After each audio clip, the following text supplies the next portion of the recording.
और ऐसी ही आपकी सृष्टि होगी, आपका परिवार होगा, और वो ऐसा परिवार होगा जिसमें ना कोई रोग होगा, ना मृत्यु होगी, कोई अभाव नहीं होगा। यहां जो बुरा हाल हुआ पड़ा है ऐसा वहां कुछ नहीं है। तो पुण्यात्माओं, जैसे किसी व्यक्ति को यहां बरवाला में प्लाट मिला हुआ है, मकान बना रखा है, और उसको कोई कहे कि चलिए आप चंडीगढ़ के अंदर, और आपको वहां बढ़िया मकान दिलाते हैं और वहां रहिए, तो जिस व्यक्ति को वो तुलना का पता होगा कि वो बहुत अच्छा शहर है, बरवाला की तुलना में वहां सब सुविधाएं अधिक हैं, तो शायद ही कोई ऐसा होगा जो वहां ना जाने की इच्छा करे, और वहां व्यवसाय यहां से अच्छा होगा, बहुत अच्छा होगा, कोई 1000 गुना होगा, तो तुरंत त्याग देगा बरवाला को। तो जब तक आप जी का ये विश्वास नहीं होता कि सतलोक के अंदर ऐसा सुख है, तो आपकी इच्छा बन ही नहीं सकती। तो ये कहां से विश्वास हो, उसका कुछ आधार तो बनाना ही पड़ेगा आपने, कि हम इस आधार से तो मान सकते हैं कि वहां ये व्यवस्था है।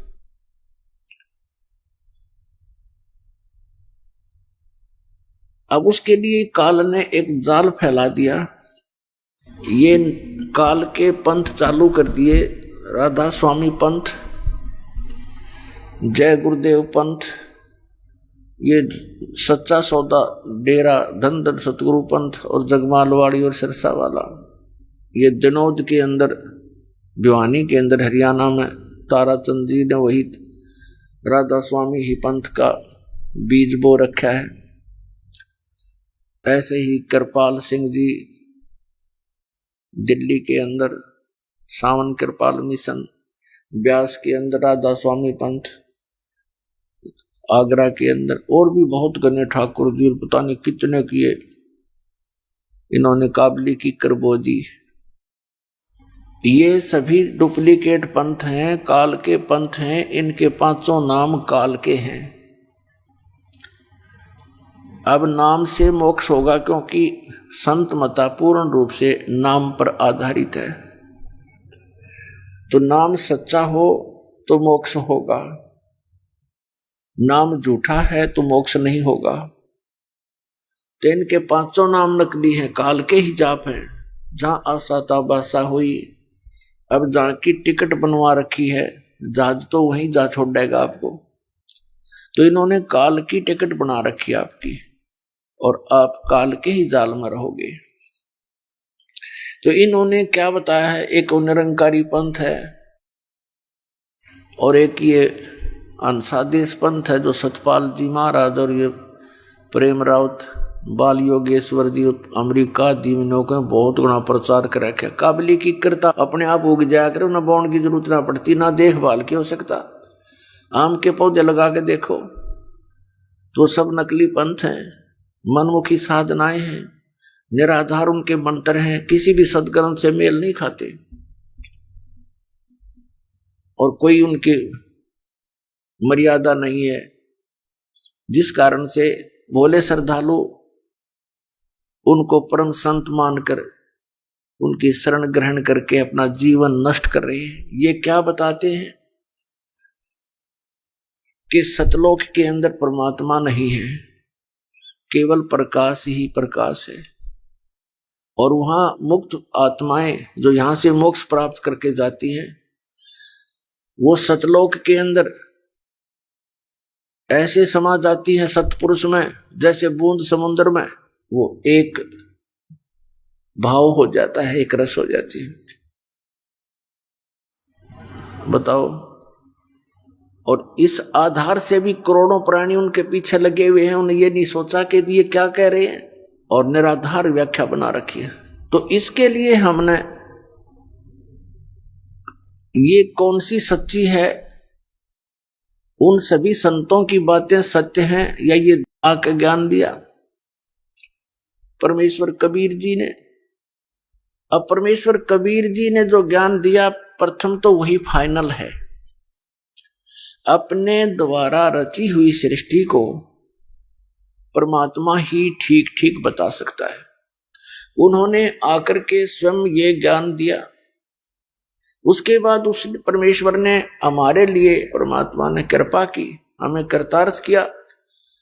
उन महापुरुषों को सचखंड दिखाया, सतलोक, और फिर वापस छोड़ दिया ताकि वो गवाह बने कि सतलोक के अंदर सचमुच ये व्यवस्था है। अपने आत्माओं, परमात्मा ने एक और दया करी अपने पे। अपनी अमृतवाणी में उन्होंने सब कुछ लिख दिया, लेकिन वो अमृतवाणी इतनी लंबी चौड़ी बना दी, इस तत्व ज्ञान को उसके अंदर छुपा दिया। और साथ में उन महापुरुषों से भी कह दिया गया था कि अभी इस यथार्थ ज्ञान को केवल तुम इन श्लोकों के माध्यम से ही बताना, गद्य भाग से मत बोलना। तो उन्होंने पद्य भाग में यानी दोहों और शब्दावलियों के माध्यम से ही अपना वहां का ज्ञान दिया, सतलोक और सचखंड का। उन्होंने गद्य भाग में नहीं बोला और वो लिपिबद्ध किया गया। उस पद्य भाग को समझना जन साधारण के बस की बात नहीं। या तो परमात्मा ही बता सकें या वो संत ही बता सकते हैं जिन्होंने वो वाणी बोली, या फिर उनका कृपा पात्र जिसको परमात्मा सद्बुद्धि देते हैं, वो फिर उन गूढ़ रहस्यों को परमात्मा की प्यारी आत्माओं के समक्ष सरलार्थ करता है। तो परमात्मा परमेश्वर कबीर जी ने हमारे ऊपर एक विशेष रजा बख्शी कि उस तत्व ज्ञान को इस समय तक ऐसे तरीके से लाए कि इन काल के दूतों को समझ में नहीं आई। ये राधा स्वामी पंथ तथा सच्चा सौदा पंथ ये एक ही कुएं का जल है। आगरा से श्री शिवदयाल जी से इस पंथ का ये प्रारंभ मानते हैं राधा स्वामी का। आगरा से ही एक जयमल सिंह जी नाम के पुण्यात्मा श्री शिवदयाल जी से दीक्षित हुए। फिर उन्होंने श्री शिवदयाल जी के मृत्यु के लगभग 11 वर्ष के उपरांत स्वयं ही व्यास नदी के किनारे पंजाब में एक डेरा स्थापित कर दिया, डेरा बाबा जयमल सिंह ब्यास पंजाब में। उसके उत्तराधिकारी हुए सावन सिंह जी। श्री सावन सिंह जी के शिष्य हुए श्री खेमामल उर्फ बलोचिस्तानी शाह मस्ताना, जिसने सच्चा सौदा सिरसा की स्थापना की।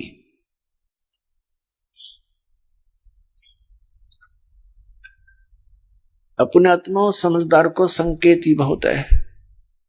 इन महापुरुषों को सचखंड का कख भी पता नहीं ना, सतपुरुष के बारे में जानकारी, और इतना टोड़ जोड़ कर काल के मुंह में झोंक दिया। करोड़ों व्यक्ति फूंक दिए, उस काल के जाल में डाल दिए इन्होंने, और अब भी ना मानते। अब इनके गुरुओं ने एक मीटिंग की, राधा स्वामी, धन सतगुरु, जय गुरुदेव, इन सब ने मिलकर आगरा में। और उसमें उन्होंने पहले तो ये देखा कि क्योंकि उनके भक्तों की शिकायत गई कि जी आपके विषय में एक रामपाल संत ऐसे ऐसे बोलता है, वो तो बहुत गलत कह रहा है। उन्होंने मीटिंग की, हमारी यहां से सीडी ले गए। वो उन्होंने सीडी देखा और सबको वहां बुला लिया। 600 एकड़ जमीन किराए, पहली जनवरी की बात है, 2012 में जनवरी में।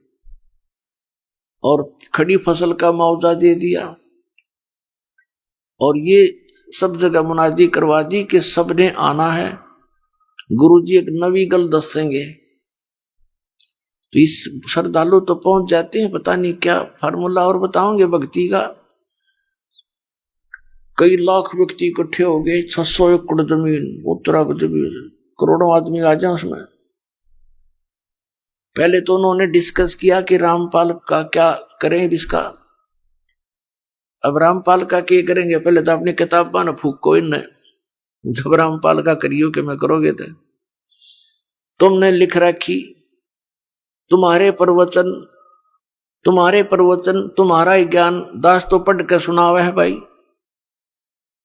पुस्तक मोल ले रखी है, आप पढ़ो औरों को पढ़ाऊं, देखो ये महापुरुष ऐसा ज्ञान देते। फिर सीडी दिखाई, उनका नहीं समझ में आई कि अभी केस करेंगे तो किस पे करोगे, इनकी दूरी पोल खोल लूंगा। फिर करके देखो एक बार, अगर ये थोड़ा सी हिम्मत कर लेते इस पर बैन लग जाए पूरे पंथ पे, इसका एक भी शब्द जनता में नहीं जा सकता इनका। ऐसा बेहुदा ज्ञान है इन लोगों का, कभी नहीं पता, दुनिया को करोड़ों लोगों को डबो दिया। फिर उन्होंने नवी गल ये दसी सबको कि किसी की पुस्तक नहीं पढ़ना और किसी की सीडी भी नहीं देखना, वो नहीं लेना। ये नवी गल दस के सबका थपकी मार के भेज दिए। अब वो श्रद्धालु बेचारे वो इन्हों सोचे गुरुजी का आदेश हो गया, हमने किसी की पुस्तक नहीं पढ़नी। उनको इन्हों ना पता ये काल के जाल में बांध दिए, तुम कति गठड़ी बांध के धर दिए और झोंक देंगे उनके अंदर।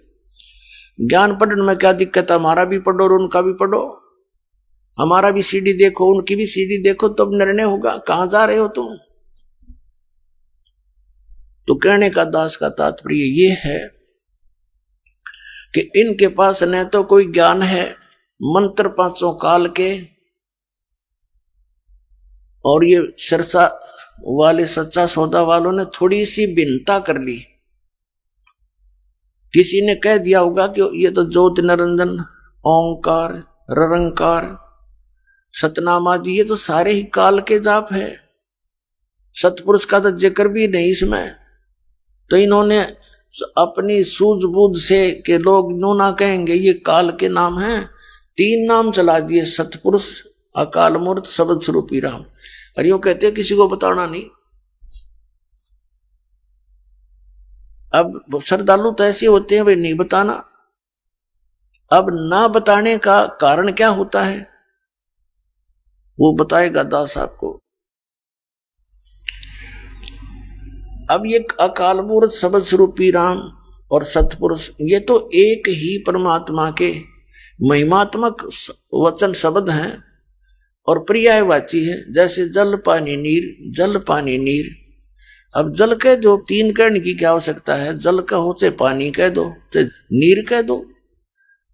जल पानी नीर कहने से मोक्ष हो जाएगा, यानी सतपुरुष, अकाल मूर्त, शब्द स्वरूपी राम ये रटते रहो, नहीं। उसको तो हमने खोजना है, पाना है, जिसको सतपुरुष कहते हैं। जैसे जल है, जल को तो हमने पाना है, वो कितना आवश्यक है हमारे जीवन के लिए, तो वो कैसे मिले, ये प्रोसेस अलग है, ये प्रोसीजर न्यारा है। बोकी लाओ, पाइप लाओ और फिर बोकी मारो, जमीन के अंदर जल है वहां से प्राप्त करना है, और फिर जब बोकी और पाइप का कार्य जल तक पहुंचना है, जल को बाहर निकालना नहीं बोकी और पाइप का कार्य है। उसके बाद फिर मशीन लगेगी, हैंड पंप। वो हैंड पंप की भी फिर प्रैक्टिस करनी है, उसकी सेवा करनी है, उसका अभ्यास करना है। तो जब जल निकलेगा बाहर, जिसको हम खोज रहे थे, जल पानी नीर, जल पानी नीर करने से नहीं, वो प्रोसेस अलग है, वो प्रोसीजर न्यारा है, वो इंस्ट्रूमेंट अलग है जिनसे वो साधना की जाएगी। 2 अक्षर का सतनाम है, जिसमें एक ओम मंत्र है, एक तत् मंत्र सांकेतिक है। इसकी बोकी लगानी है श्वास उश्वास से, ये 2 अक्षर का सतनाम है। एक संत मत प्रकाश भाग 4 है, श्री सावन सिंह जी द्वारा लिखी हुई, उसके वचनों का संग्रह। उसमें श्री सावन सिंह जी कहते हैं 261 पृष्ठ पे कि सोई गुरु पूरा कहावे जो 2 अक्षर का भेद बतावे, कि ये गुरु ग्रंथ साहिब में लिखा, ऐसा वो बोल रहे हैं। और फिर बताया है कि नानक साहब जी कहते हैं जे तू पढ़िया पंडित बिन 2 अक्षर बिन 2 नावा, प्रणवत नानक एक लंघाए जे कर सत समावा। नानक साहब जी कहते हैं कि हे पंडित, यदि तू 2 अक्षर के उस नाम बिना चाहे सारे ग्रंथों को घोट ले, इसे कोई लाभ नहीं होगा। अगर तूने ये 2 अक्षर नहीं पढ़े, नहीं जाप किया तो यूजलेस है। फिर कबीर साहब का रेफरेंस दिया है कि कहे कबीर अक्षर 2 भाग, होगा खसम तलेगा राख। अब कबीर साहब कहते हैं 2 अक्षर के मंत्र का तू जाप कर, भाग माने बोल, जाप कर। और यदि इन 2 अक्षर के नाम, यो सतनाम है, ये सतनाम जाप का नहीं है, ये 2 अक्षर का नाम सतनाम है। और होगा खसम तलेगा राख, यानी इस नाम का अधिकारी इस पृथ्वी पर 21 ब्रह्मांड में इस दास के अतिरिक्त कोई नहीं है 2 अक्षर के नाम को देने वाला। इनको पता ही नहीं, देंगे टट्टू ये। इन्हें सतनाम कहना बता देते क्या है। सतनाम सतलोक है, सचखंड है, सतनाम सथान है, सतनाम सतपुरुष है, सतनाम सतलोक भी सतनाम को कहते हैं, सार शब्द भी सतनाम को, सत शब्द भी सतनाम को। तो ये अधिकारी है ये, इनको कख भी पता नहीं किसी भी जात मार्ग का, और इतनी दुनिया को काल के मुंह में झोंक दिया। तो इसका देने का अधिकारी इस वर्तमान में इस दास के अतिरिक्त कोई नहीं था। और पहले इन महापुरुषों को मना कर दिया था जिनको ये सतनाम परमात्मा ने दान किया था। अब 2 अक्षर का ही सतनाम है, इसका अधिकारी से लिया हुआ जाप करोगे तो इसका समय आने पर आपकी रक्षा होगी और सचखंड प्राप्त होगा। लेकिन सार शब्द आदि नाम, जिसको सार नाम कहते हैं, सार नाम अर्थात आदि नाम के बिना फिर भी काम अधूरा। एक सतनाम, एक सार नाम। सतनाम में 2 अक्षर है, एक ओम, एक गुप्त। कबीर परमेश्वर जी कहते हैं कि सो हम शब्द हम जग में लाए और सार शब्द हमने गुप्त छपाए। अब ये सार शब्द जो है, ये समझो हैंडपंप है, ये सार नाम हैंडपंप है। जैसे बोकी मार ली, पानी तक पाइप पहुंच गई, पाइप लोअर कर दी, डाल दी, फिर हैंडपंप लगाना पड़ेगा ऊपर, और फिर उसको ऐसे, उसकी भी वो भी जाप करने का है, वो भी जाप करना पड़ेगा। फिर वो जल पानी नीर प्राप्त होगा, वो सतपुरुष अकाल पुरुष शब्द स्वरूपी राम न्यो प्राप्त होगा। इस 3 मंत्र के जाप है, इस अकाल मूर्त शब्द स्वरूपी राम सतपुरुष, इससे नहीं। एक तो 2 अक्षर का सतनाम और तीसरा वो आदि नाम सार नाम। तो श्वास के जाप करना पड़ेगा इस सतनाम का। एक वो मंत्र है, गुप्त है। और फिर उसके बाद ये दास आपको सारनाम देगा जब आपकी पाइप जल तक पहुंच जाएगी, तब ये सारनाम काम करेगा, अन्यथा करे नहीं। और कबीर सागर में स्पष्ट किया है कि परम संत जो होगा वो 3 बार में दीक्षा पूरी करेगा, 3 बार में दीक्षा देगा। आज तक जितने भी कबीर पंथी हैं या जितने भी ये अन्य पंथ हैं, राधा स्वामी धन सतगुरु पंथ, ये सब एक ही बार में, इनके पास तो है वो एक आज्ञा पाठ से नीम तले, ये अकाल मूर्त शब्द स्वरूपी राम सतपुरुष, बस दे दिया जाओ। एक यो निरंकार ज्योति निरंजन ओंकार, ये तीनों चारों काल के नाम, और बात करें सतलोक जान की, इन्होंने स्वयं ही अपने पैर पर कुआड़ा मार लिया। कबीर परमेश्वर जी का एक शब्द है, करने नो दीदार महल में प्यारा है, वो शिवदाल जी का समझ में आया ना, उसमें से इसने 5 नाम इसमत निकाल लिए ये, लेकिन वो ओरिजिनल नाम भी इसी मंत्र इसी शब्द के अंदर है। मूल कमल का, नाभि कमल का, हृदय कमल का और स्वाद कमल का और कंठ कमल के, वह भी मंत्र इसमें वह ना इनका हाथ लगे, क्योंकि इनको पता ही नहीं ना ये अधिकारी इन मंत्रों के देने के। शिवदयाल जी का जो फाउंडर ऑफ द राधा स्वामी पंथ है उसका कोई गुरु नहीं, तो निगुरा आदमी पंथ चलावे। परमात्मा कबीर साहब कहते गुरु बिन माला फेरते, गुरु बिन देते दान, गुरु बिन दोनों निष्फल है ते पूछो वेद पुराण। रामकृष्ण से कौन बड़ा उन्हों भी गुरु कीन, तीन लोग के वेद नहीं गुरु आज्ञाधीन। तो इस प्रकार इन्होंने ये 500 नाम काल के जाप करते हैं।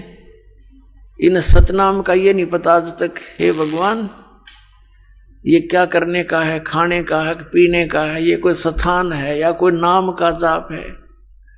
कहीं कहते हैं ये सतनाम असली राम है, सतनाम सचखंड है, सतनाम सचखंड को कहते हैं। कहीं कहते हैं सतनाम स्थान है, फिर सतनाम सतपुरुष भी सतनाम है, सतलोक भी सतनाम है, सारनाम भी सतनाम है, सार शब्द भी सतनाम है और सतनाम भी सतनाम है। हुआ भाई बांडे जो कि बांग पी का बोल लग रहा आदमी, अब बताते हैं हम सतलोक जाएंगे, सचखंड जाएंगे। अब शिवदयाल जी तो जा लिया सचखंड, वो तो बुक्की में बोल रहा था अपनी शिष्या में भूत बनकर अपनी शिष्या बुक्की के अंदर बोलकर फिर वो पीवे और भोजन खावे, हो गया पार शिवदयाल तो। और यही सबके साथ बनेगा जो ये नाम जाप करते हैं, जितने भी राधा स्वामी पंथ से संबंधित पुण्यात्माओं। दास आपके ऊपर एक रहम कर रहा है, भले ही आज बुरा लगूं आपको, एक दिन आप रोया करोगे और गुण गाया करोगे इस दास का। दास को मालूम है कि मैं कितना खतरा मोल ले रहा हूं इन नकलियों को छेड़छाड़ के, लेकिन ये मेरा कर्तव्य बन गया, मुझे ज्ञान हो गया कि अपनी जान पर खेल कर भी इनसे काल के दूतों से छुटवाऊंगा परमात्मा की आत्माओं को। और परमात्मा स्वयं भी इसी उद्देश्य से आए थे कि मेरे बच्चों को मेरी जानकारी हो। ये यहां कितना कष्ट उठा रहे हैं, कोई गधा बना है, कोई कुत्ता बना है, कोई सूअर बनकर गंदगी खा रहा है, और ये समझ नहीं पा रहे हैं कि हमारा भगवान कौन है। दास का उद्देश्य यही है कि किसी ना किसी तरह ये पुण्यात्मा एक बार पुनः देख लें सदग्रंथों को जो दास दिखाना चाहता है। आज बुद्धिमान समाज है, लेकिन श्रद्धालु इतना है ये भगवान के चाहने वाली आत्माएं कि जो गुरु जी ने कह दिया उसकी अवहेलना नहीं करनी, लेकिन असली गुरु की बात की अवहेलना नहीं करनी। ये तो नकली है सारे, इन कख भी पता नहीं है क्या के गुरु हैं, ना तो ये हिंदुओं के गुरु असली, सारे नकली। इन आज तक नो नहीं पता वेदों और पुराणों में लिखा क्या है। निराकार निराकार पर घाटा जोड़ रखा है, इतने दिन हो गए। परमात्मा वेदों में लिखा वो साकार है, मनुष्य सदृश है, वहां से गति करके शरीर आता है, यहाँ कर आत्माओं को मिलता है। पुराणों में आज तक नहीं समझ पाई है ब्रह्मा विष्णु महेश के माता पिता कौन है, ये गुरु है, ये नकली डुबो दिया सारा मानो। तो पुण्यात्माओं अब जागो, ध्यान से इस दास के वचनों पर कुछ अमल करो, देखो अपने सदग्रंथों को और संभलो और चलो सतलोक में जहां कोई कष्ट नहीं। अब जो प्रसंग चल रहा है 2 अक्षर के नाम से मोक्ष होगा, वो इनके पास नहीं, तो ये पूरे गुरु कहां से होगे? कुछ तो सोचो। इनकी अपनी कलम से लिखे हुए पर तो देख लो ये कितना ज्ञान रखते थे। तो अब दास जो निर्णय करके आपको देना चाहता है कि कौन सा ज्ञान ठीक है कौन सा गलत है, इसका निर्णय हम परमात्मा की अमरवाणी से, जिसने स्वयं आकर के बताया, साथ में उन महापुरुषों को जिनको हम मोक्ष प्राप्त मानते रहे हैं और उनके द्वारा उनके अमृत वचनों को अपने सत्संगों में भी लेते रहे हैं। राधा स्वामी, धन धन सतगुरु, जय गुरुदेव वाले, ये सभी वो कौन है? स्वयं परमेश्वर, परम पूज्य कबीर परमेश्वर जी, आदरणीय धर्मदास साहिब जी, आदरणीय मलुकदास साहिब जी, आदरणीय नानक साहिब जी, आदरणीय दादू साहिब जी। आदरणीय गरीबदास साहिब जी, गांव छुड़ानी, जिला झज्जर, हरियाणा वाला। आदरणीय गीसा दास साहिब जी, गांव खेखड़ा, उत्तर प्रदेश, जिला मेरठ। आदरणीय गरीबदास साहिब जी और आदरणीय गीसा दास साहिब जी के विषय में इन राधा स्वामी पंथ वालों को विशेष ज्ञान नहीं था, ये भी रजा थी दाता की। इन्होंने इधर ध्यान नहीं दिया क्योंकि इनके अंदर काफी निर्णायक तरीके से उस सतनाम का जिक्र किया हुआ है। तो इन्होंने ऊपर जितने भी महापुरुष आपको बताया, उनकी वाणियों को ये सत्य मानते हैं, उनको मोक्ष प्राप्त मानते हैं। उन्होंने परमात्मा को बताया कि वो मनुष्य दृश्य है और वही परमात्मा, पूर्ण परमात्मा, सतपुरुष स्वयं आकर के इन महापुरुषों को मिले हैं। आदरणीय नानक साहिब जी को बेई नदी के ऊपर सुल्तानपुर शहर पश्चिमी पाकिस्तान में है, पहले ये भारतवर्ष ही था, तो वहां नदी पर स्नान करने के लिए गए हुए थे। वहां परमात्मा आए जिंदा महात्मा के रूप में, और प्रत्यक्ष दृष्टा भी ये देखते हैं कि एक संत के साथ वो दरिया में छलांग लगा के बाहर नहीं आए। परमात्मा ने उनको अंतर्ध्यान किया।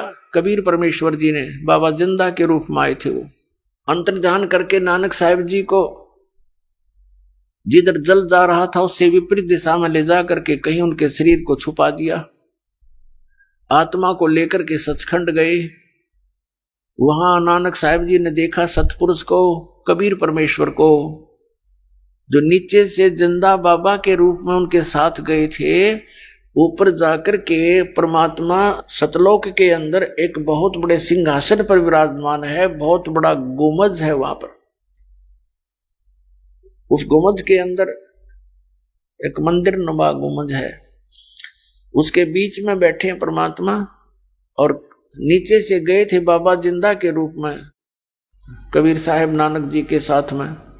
चौर करने लगे कबीर साहब यानी बाबा जिंदा के वेश में, अपने ही दूसरे रूप जो तख्त पर विराजमान थे परमात्मा, अन्य रूप में जिसके एक रोमकूप में करोड़ सूर्य मिला दे, करोड़ चंद्रमा, ऐसा एक रोमकूप का प्रकाश। तब नानक साहिब जी ने अपनी सोच से ये सोचा कि रब तो ये है जिड़ा तख्त पे बैठा है। इतनी देर में क्या हुआ कि तख्त पर बैठे हुए तेजो में शरीर युक्त परमात्मा खड़े हुए और कबीर परमेश्वर जी विराजमान हुए। जिंदा बाबा वाले रूप में नीचे से गए थे और तेजो में शरीर जो था वो चौर करने लगा बाबा जिंदा वाले वेश पर, अपने ही दूसरे रूप पर।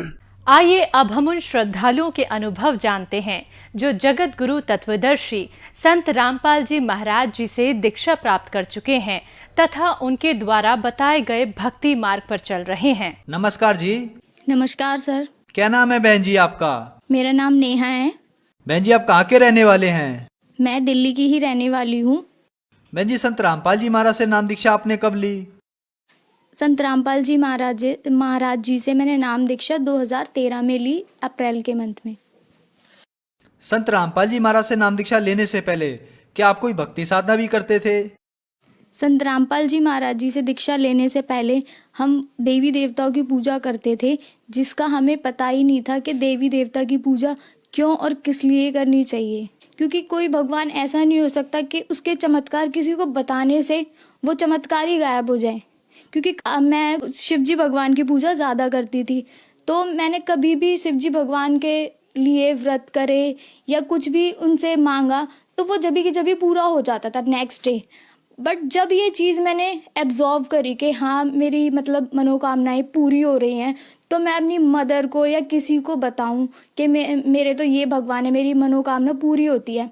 तो जब मैंने अपनी मदर को बताया तो नेक्स्ट डे से या फिर जब भी मैं कुछ मांगती थी तो मेरा पूरा ही नहीं होता था। तो मैं ये सोचती कि भगवान ऐसा होता है कि मनोकामना किसी को बता देने से फिर वो उसकी मनोकामना ही नहीं सुनता, ऐसा तो नहीं हो सकता। तो मेरे मन में बहुत सारे सवाल उठते थे कि लोग बोलते हैं रूढ़िवादी परंपराएं कि गर्ल्स के पीरियड्स होते हैं तो वो मंदिर में नहीं जा सकती, वो कोई भी भगवान है उसके आसपास भी नहीं जा सकती। क्यों नहीं जा सकती? क्योंकि जो ये चीज़ है वो तो परमात्मा ने ही उसे दी है, नेचुरली है, कोई हमने अपने आप थोड़ी ही लगाई है जो इस चीज़ को इतना अछूत मानते हैं। तो मेरे माइंड में बहुत सारे क्वेश्चंस घूमते थे। हमारी एक पर्सनल शॉप है प्राइवेट, जो मेरे फादर चलाते हैं इलेक्ट्रॉनिक की। उस पर क्योंकि हम किसी भी डेरा से या किसी भी गुरु के बारे में ना तो जानते थे और ना ही मेरे फादर को कोई इंटरेस्ट था। एक मेरी आंटी थी जो कि राधा स्वामी से जुड़ी हुई थी, वो हमें बोलती थी और हमारे फादर को कि तुम ये बुक पढ़ो, तुम्हारे ज्ञान समझ में आएगा तो तुम गुरु भी बनाओगे, और गुरु बनाना हमारे लिए बहुत ज़रूरी है। बट मेरे फादर जब भी उस बुक को लेके आते थे, डेरा मतलब जो वो आंटी थी डेरे से लेके आती थी वो बुक, मेरे फादर को देती थी। जब भी मेरे फादर उस बुक को पढ़ते थे तो नेक्स्ट डे हमारी शॉप पे ना कुछ नुकसान ही हो जाता था। तो मेरे पापा उसको पढ़ के थोड़ा बहुत और वापस कर देते थे कि ये बुक पढ़ने से मुझे हानि हो जाती है, तो मैं इस बुक को क्यों पढूं। उस टाइम हमारे दिन ऐसे थे कि आर्थिक स्थिति भी, हम पैसे कमाते थे, महीने में लाख लाख रुपए आते थे, पर यही नहीं पता चलता था कि वो पैसे गए कहाँ। क्योंकि हमारे ऊपर जो हमारे चाचा ताऊ थे, हमारे सगे, उन्होंने ही हमारे पापा के ऊपर जिन्न और प्रेत, मतलब जो काली तांत्रिक विद्या होती है वो करवा रखी थी। मेरे फादर गुटखा भी खाते थे। तो फिर संत रामपाल जी महाराज के बारे में जानकारी आपको कहाँ से मिली? एक दिन शॉप पे एक संत रामपाल जी महाराज का शिष्य आया और उसने मेरे फादर को बोला कि तुम ये बुक ले लो। तो मेरे फादर ने बोला कि नहीं, मैं नहीं ले रहा, ये बुक सब गुरु मतलब ऐसे ही होते हैं, हमें नहीं लेनी ये बुक। तो वो मतलब ज़बरदस्ती बोला कि नहीं आप ले लो, आप ले लो ये बुक। तो मेरे फादर ने फिर उस बुक को लिया और उस बुक को लेते ही विद इन 2 या 3 डेज में, रात भी दिन भी, मुझे भी बोला कि तू मुझे पढ़ के सुना दे, मेरे को दिखाई नहीं दे रहा। पर हमारी बुद्धि इतनी बच्चों वाली थी, हमने बोला नहीं हम नहीं पढ़ रहे, आप खुद ही पढ़ लो। उस बुक को पढ़ा तो मेरे फादर बोले कि मुझे जाना है बरवाला और नामदान लेके आना है। तो मेरी मम्मी बोली ठीक है हम दोनों चलेंगे। तो मेरे फादर और मेरी मदर दोनों के दोनों संत रामपाल जी महाराज जी के आश्रम बरवाला गए 2013 फ़ेब में। उसके बाद वहाँ पर गए तो उन्होंने नाम दीक्षा ली, तो मेरे फादर और मेरे मदर लेकर आ गए। फिर 2 मंथ्स के बाद मेरे को बोला, मेरी मम्मी आके बताने लगी कि वहाँ का वातावरण ऐसा है, वहाँ पर ऐसे भगत बैठते हैं। तो मेरा थोड़ा सा इंटरेस्ट बना कि हाँ मुझे भी जाना चाहिए, जबकि मुझे ये नहीं पता था। मैंने उस टाइम 12th क्लियर करी थी 2013 में, मेरा फ्री भी टाइम था उस टाइम पेपर देने के बाद। तो मैंने सोचा थोड़ा सा इंटरेस्ट बना, जाके देख भी लूँ कि क्या है क्या नहीं। तो मैंने सतलोक आश्रम बरवाला जाने के बाद मेरा मन ऐसा हो गया जैसे हम पता नहीं किस परिवार में आ गए हैं। क्योंकि आजकल आपको पता ही है कि दिल्ली में और सिटीज़ में कितना जॉइंट फैमिली होती थी पहले, और अब जॉइंट ना रहकर सिंगल फैमिली हो गई है। तो बच्चों को वो चीज़ तड़प होती है। तो इसलिए जब मैं वहाँ गई तो मैंने देखा कि हाँ ऐसा लगता था कि पूरा परिवार है, हम ना किसी से राग द्वेष ना कुछ। तो मैंने सोचा कि हाँ मुझे भी नाम दीक्षा लेनी चाहिए। बट मुझे इतना ज्ञान नहीं था कि गुरु बनाना चाहिए या नहीं चाहिए। बट मैंने उस टाइम अप्रैल में मैंने संत रामपाल जी महाराज जी से दीक्षा ले ली। बहन जी, हमने सुना है कि संत रामपाल जी महाराज से नाम दीक्षा लेने के बाद श्रद्धालु को बहुत सारे लाभ प्राप्त होते हैं। तो क्या आपको भी लाभ प्राप्त हुए संत रामपाल जी महाराज से नाम दीक्षा लेने के बाद?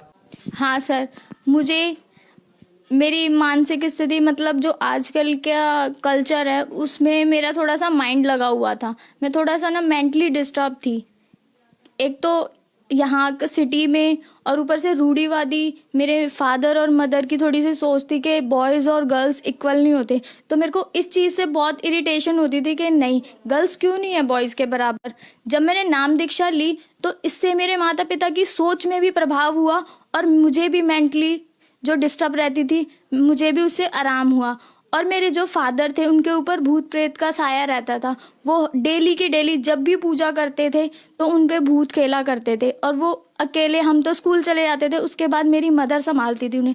वो एक पैर पे खड़े होकर डांस किया करते थे और नवरात्रों में वो अपना खून चढ़ाया करते थे मूर्ति पे। संत रामपाल जी महाराज जी से दीक्षा लेने के बाद मेरे फादर का गुटका छूटा, उनके ऊपर भूत प्रेत की साया बिल्कुल ख़त्म हो गया। और उनके शरीर में जो कैंसर बताया था डॉक्टरों ने, क्योंकि कैंसर की तो कोई दवाई है ही नहीं, अगर आप इलाज भी करोगे तो भी वो इलाज कंटिन्यू रख के भी आप कभी भी मृत्यु को प्राप्त हो सकते हो। तो मेरे फादर ने दवाई छोड़ दी थी कि नहीं मैं अब दवाई खाऊंगा ही नहीं। और उन्होंने किसी को बताया भी नहीं था कि मुझे कैंसर है। जब उन्होंने संत रामपाल जी महाराज जी से दीक्षा ली उसके बाद उन्होंने बोला कि मुझे कैंसर था, घर में बताया, क्योंकि उन्हें पता था कि मैं घर में बताऊंगा तो पहले से ही हमारी आर्थिक स्थिति खराब हो रही है और ज़्यादा मेंटली डिस्टर्ब हो जाएगी मेरी मदर, क्योंकि मेरे फादर मेरी मम्मी को बोलते थे संत रामपाल जी महाराज जी से नाम दीक्षा लेने से पहले कि मैं कुछ दिनों का और हूँ, मैं मर जाऊँगा उसके बाद। तो मेरी मम्मी इस चीज़ को लेकर रोती थी, इसलिए मेरे फादर ने मेरी मदर को नहीं बताया था। जब संत रामपाल जी महाराज जी से दीक्षा ले ली थी, उसके बाद जब उनका कुछ विद इन मंथ कैंसर में राहत मिली, तो मेरे फादर ने मेरी मदर को बताया कि हाँ, मुझे पहले कैंसर था और शरीर में गांठें भी थी उनकी, वो कैंसर की वो अब ख़त्म हो गई है। और मुझे टाइफॉइड था 2 साल पहले, तो वो 2 साल पहले टाइफॉइड था हल्का फुल्का, तो मुझे लगा कवर हो जाएगा। मैंने थोड़ी बहुत मेडिसिन ले ली, क्योंकि गुरुजी भी कहते हैं कि दवाई भी परमात्मा ने ही बनाई है, उसका उपयोग भी हमें करना चाहिए। जब मैंने दवाई खाई तो उस टाइम ठीक हो गया था, बट उसके जो सिम्टम्स होते हैं वो क्लियरली ठीक नहीं हुए थे। फिर मुझे अभी 3 मंथ्स पहले सितंबर में टाइफॉइड दोबारा हुआ। मुझे पहले फीवर चढ़ा बहुत तेज़, फिर टाइफॉइड हुआ। मैंने जब टेस्ट कराया तो टेस्ट के उपरांत जो टाइफॉइड था वो 320 था। तो मैंने डॉक्टर को पूछा, तो मैं एक दिन रोने लगी गुरुजी के दरबार के सामने के संत रामपाल जी महाराज, आपके सिवा कोई डॉक्टर है ही नहीं इस दुनिया में, क्योंकि सभी पैसे के लिए भाग रहे हैं। किसी को ज्ञान ही नहीं है कि समाज की सेवा से लाभ होता है या पैसों से लाभ होता है। तो उसी टाइम मैंने जल अमृत लिया, जो संत रामपाल जी महाराज के जो दिया जाता है आश्रम में, मैंने वो प्रसाद लिया और उस प्रसाद को लेते ही विद इन आवर मेरा जो फीवर था वो बिल्कुल गायब हो गया और मुझे रिलैक्स फील हुआ। तो फिर मैंने दवाई छोड़ दी। मैंने कहा मैं अब दवाई नहीं लूँगी, जब मेरा टाइफॉइड परमात्मा ने ठीक ही कर दिया तो मैं डॉक्टर के आगे धक्के क्यों खाऊं। पहले आर्थिक स्थिति खराब थी। जब संत रामपाल जी महाराज जी से दीक्षा ली तो हमारी जो आर्थिक स्थिति थी वो भी ठीक होने लगी, क्योंकि जो हमारे पैसे थे पहले हमें यही नहीं पता चलता था कि वो जाते कहाँ हैं, क्योंकि हर महीने हर तीसरे महीने तो हमें तांत्रिकों के पास जाना पड़ता था कि हमारे भूत प्रेत वापस आ गए हैं तो उन्हें भगाओ। इन्हीं के चक्करों में लगे रहते थे हम। जब हम संत रामपाल जी महाराज जी से दीक्षा लेकर आए तो हमें इन खर्चों से भी निजात मिला और बाकी जो डॉक्टर्स को खर्चे देने पड़ते थे फालतू दवाइयों के, उनसे भी निजात मिला। तो जो भी अब मेरे पापा कमाते हैं उससे हमारी फाइनेंशियल स्टेटस ठीक हुई। आज मेरी फैमिली संत रामपाल जी महाराज जी की दया से बिल्कुल खुशहाल है। बहन जी, संत रामपाल जी महाराज से नाम दीक्षा कैसे ले सकते हैं? संत रामपाल जी महाराज जी से नाम दीक्षा चैनल पर टीवी पर आता है, उसके नीचे हेडलाइंस चलती हैं। उस हेडलाइंस में कॉन्टैक्ट नंबर होते हैं। उस कॉन्टैक्ट नंबर के थ्रू आप कॉल करके आप पता कर सकते हैं कि हमारे आसपास नामदान केंद्र कहाँ पर है, क्योंकि पहले तो बरवाला में नामदान दिया जाता था, बट परमात्मा ने अब इतनी सुविधा कर दी कि लोगों को कष्ट ना करना पड़े, अपने नज़दीकी नामदान केंद्र खुलवा दिए ताकि वहाँ से ले सके। क्योंकि जो पूर्ण संत होता है उसकी पूर्ण शक्ति कहीं से भी, जैसे सैटेलाइट जो ऊपर होती है उसकी सैटेलाइट की शक्ति वहाँ से भी यहाँ हमारी टीवी चल रही होती है, जबकि हमें सैटेलाइट दिखाई नहीं देती कि सैटेलाइट है कहाँ। ऐसे ही पूर्ण संत तो उससे भी ऊंचा होता है, वो कहीं पर भी हो उसकी शक्ति वहीं से काम करती है। इसी प्रकार हमारे जो नामदान केंद्र खोले हुए हैं, आप वहाँ जाकर आप नज़दीकी नामदान केंद्र से जब भी आपको टाइम लगे, जब भी आपको ज्ञान समझ में आए पूरा, आप वहाँ जाकर संत रामपाल जी महाराज जी से नाम दीक्षा लेकर पूर्ण मोक्ष और लाभ प्राप्त कर सकते हैं। धन्यवाद बहन जी। धन्यवाद सर।